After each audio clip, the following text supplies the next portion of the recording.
Hey guys, all right, I got some fun for you, and I'm Isaac with Fun Football Podcast. I have my last live episode tonight. I'm recording this on that Tuesday, May 7th, with Brady from Green Bay Packer Nation, 9 p.m. Eastern. Med from Shots from Sidelines going to be helping. Jason and possibly Bill will be on as well. I'm really excited. We're going to ask them a bunch of Packers draft stuff. So, in honor of that, although I have lots to talk about on the Packers draft in their offseason, I'm going to save it for tonight and future YouTube video. I'm going to record them through May, and I will have YouTube stuff for you guys weekly, even through the summer, but I will be taking a live hiatus. I will not be back until August. Even probably for Blitz. I'm going to talk to Matt, but definitely not for Fun Football. I won't be back till August. So this is it, guys, for at least 3 months. So it's been an awesome first season. I've got a lot of thank yous. I'm gonna shout out at the end of this and in my next one. So okay, all-time top 10, and I got notes. All-time Packers top 10 draft picks. I found some cool lists. But the guy that stands out for me because of his bang for the buck. In 1956, there were 17 rounds. And if you can't, I'm sure you'll be able to guess this one pretty quick. He was number 200 overall, and he won 5 titles with us in 7 years. And the crazy thing is, in the 60s, when he was dominant and the Packers were dominant, he called the plays. And his leadership, and when I think greatest, yeah, Rodgers is probably the most talented Packers quarterback we've had, him or Favre. But we didn't draft Favre, so Favre's ineligible. We traded from the Falcons, so it doesn't count.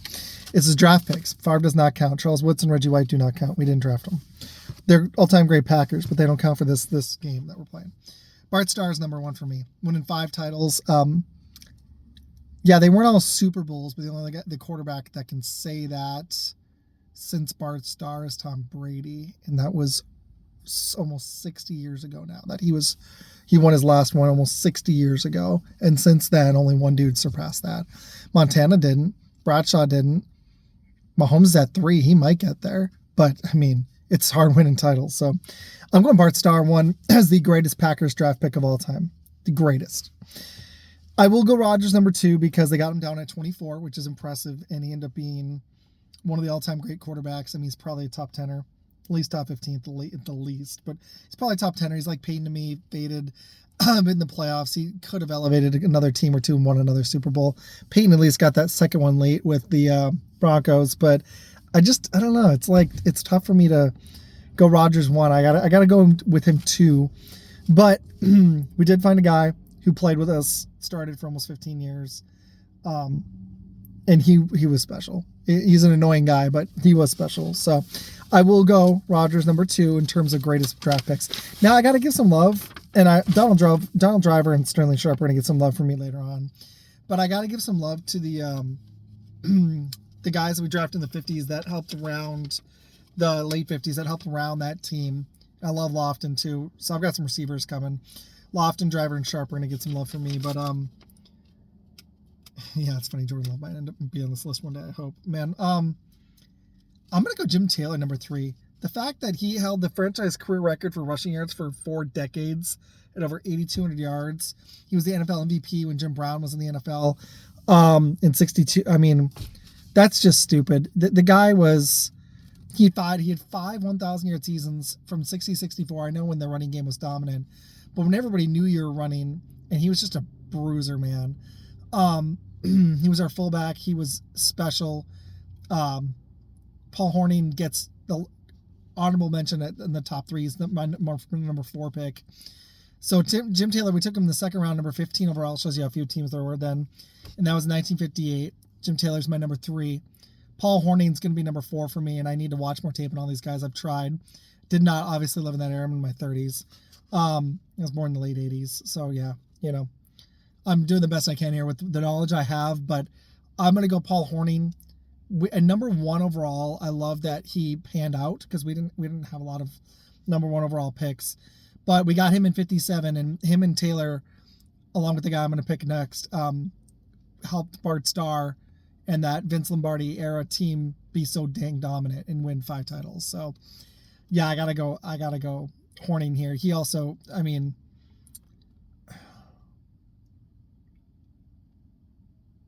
the dude played multiple positions. He just was he was a kicker. He threw some TDs. He just was, like when you think of old, like all-time Packer greats, I don't mean old, but all-time Packer greats, Taylor pops up. Horning, though, for a lot of people probably would be even higher. But I just like the value of Taylor in the second round. So that's why I went Horning at 4. So I got Bart Starr, Aaron Rodgers, Jim Taylor, Paul Horning. Then I got to go Ray Nitschke. I can't forget about him. It's just, you can't. Like, the dude, third round, number 36 overall in 1958. He was the heart of that defense. Fortunately died in his early 60s in 1998. But he was missing his front teeth, but he was a violent tackler and set the tone for that defense, and you knew Vince Lombardi loved the guy. And I don't think our defense would have been the same without him. I don't think there's no way we win 5 titles without any of those 4 guys or the next dude on my list. So he's number 5. And as much as I love James Lofton, he was ridiculous. I got to go Forrest Gregg here. The right tackle, Lombardi called him the finest coach he ever played. He was the second round pick, number 20 overall in 1956. When Lombardi calls somebody the finest player they ever coached, that's high praise. I mean, there's a reason the Super Bowl trophy is named after Vince Lombardi. He embodied greatness and dedication, and this isn't just being a homer. I mean, that's just the dang truth. Like, he was one of the best coaches of all time. And yes, he coached in an era where it was a little bit easier to dominate, but I don't care. Like, I want to see somebody else do what he did, you know? So, Belichick, but there's all that cheating stuff. Lombardi was just ridiculous. And the fact that he loved Forrest Gregg so much, he anchored that offensive line through the 60s, was a 7-time All-Pro. I got to give him love. He helped. We would not have had that dominant running game and those championship teams without Forrest Gregg. And he was the number 20 pick in the 1956 draft, second round. I got to go with him at number 6. But now I got to give some receivers some love. And this was tough because I like the value. I'm actually going to be a homer here. I like the value of Donald Driver as late as he was. I think one of the best receivers of all time, if he had played longer, and even his brother said he deserved to be in the Hall of Fame, was Sterling Sharp. First round pick, number 7 overall, my year, 88. Receiver, man, this dude was just reckless. He targeted him 189 times in 1993. And he was the first receiver in NFL history with consecutive 100-catch seasons. That neck injury prematurely ended his career after 7 years. He should still be in the Hall of Fame. If Terrell Davis can make it, if some of these guys that played even less time can make it, he deserves to be in. So he is my number 7. But he was exceptional. He's one of my, I don't think it's just being a homer. Ask Med. Ask some other team guys if they actually watched this dude. He might have been the best receiver. And then, Jerry Rice was playing, Michael Irvin, but if he had played longer, he would have an argument against those guys, possibly. So he was special. Just go look at the stats, go look at the tape, just anything about the dude. He was ridiculous. Okay, next one. I'm just going to go bang for buck here to get the all-time Packer receiver career leader in receptions and receiving yards in the 7th round in 1999 at number 213 overall. The value they got there, I almost went with him above Sterling Sharp. But I got to go Donald Driver here at 8. The dude was just, if you watch him, man, he was special. He got a ring. That ring in 2010 season, man, he was ridiculous. He still wasn't at his peak then, but he was an overachiever. He absolutely was. 14 seasons. Packers love him. His physical gifts, his drive and his work ethic helped this dude get beyond that draft status, which doesn't have to define you, and he proved that. So I love the dude for that. So he's my number 8. It was tough to knock him down, but I got to go James Lofton. He was a first-round pick, number 6 overall at number 9. With the exception of Hudson, maybe. The long strides he had, he averaged 18.2 yards per catch in 9 seasons. That's stupid. And the quarterback play was not excellent. That was in the late 70s to mid-80s. He had bad Packers teams, but he got to go to 3 Super Bowls with Buffalo. He unfortunately it was that in-between era. It was before Favre. It was after the 60s. He was drafted in the late 70s, where that just was the down era for the Packers. So unfortunately, that's his luck. He actually he had a better career than Sharp, but I had to put him at 9. Last one. This one was tough. There's a lot of good Packer draft picks there. I think Jordan Love eventually could take this, but there's some honorable mentions. I really like Leroy Butler, Don Majowski. He wasn't until the Magic Man was until 1987. He was actually one of the best players in '89, but gave us some hope before Favre, which was nice. He started turning things around before. Leroy Butler, man.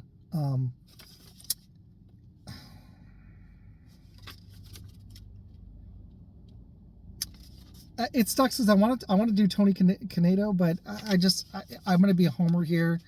Herb Adderley was great. John Brockington, but I got to go Leroy Butler here. I watched the dude, second round pick, 40th overall in 1990, 12 seasons. He had 953 tackles, 38 interceptions, 553 return yards, 12 fumble recoveries, 20.5 sacks, and 3 defensive touchdowns. Our defense, as good as Reggie White was, he obviously we didn't draft him. I don't know if we win that Super Bowl without Leroy Butler. He was an all-time great at safety. Ask anybody who watched Packers in the 90s. He's got to make my top 10. So Leroy Butler is my 10th best Packer pick of all time. I think some new guys that we drafted recently, we can actually get a Super Bowl with this team in the future, could rise up that list, but that's my list.